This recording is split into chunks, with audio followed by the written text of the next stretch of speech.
Sport has the power to change the world. It has the power to inspire.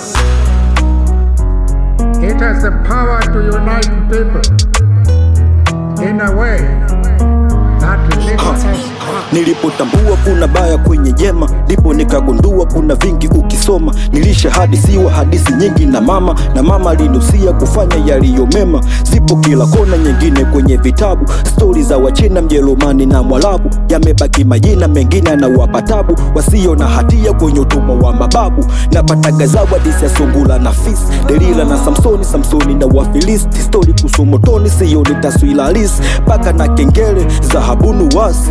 How about my story? Itadisiwa kwa mabaya au itasomwa kwa mengi mazuri? Itakwepo yangu story, nitaolozeshwa kwenye listi wakisoma watu mashuhuri. Hadith njoo utamkolea. Hapo zama za kale mengi yalitokea, kabla ya Pepe alianza kale, ndipo akaja Sea. Ikipigwa sema maji risasi zitapotea. Nitakumbukwa kama Hitler, Dolph, Undertaker, Gaddafi, Muammar, United Africa. Ikisomwa hadithi yangu wengi wataelimika, hau kupitia sauti hindo watanikumbuka. How about my story? Itakwepo story. How about my story? Itakwepo story. Nikendekeza usugu nitakumbukwa kama Mr. Too Cloudy, Van Damme, Jean Claude, Goliath au Daudi, Yesu Kristo na Wayahudi. Isiposoma bongo huenda ikapata zali, kupendwa na Professors J na Mentari.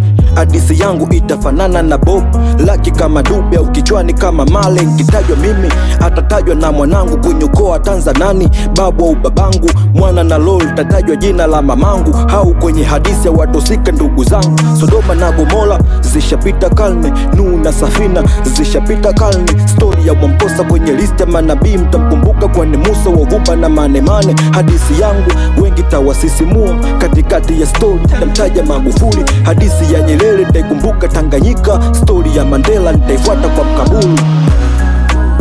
How about my story? Itakwepo story. How about my story? Itakwepo story. How about my story? Huku harakati huku mziki, Mark Green E47.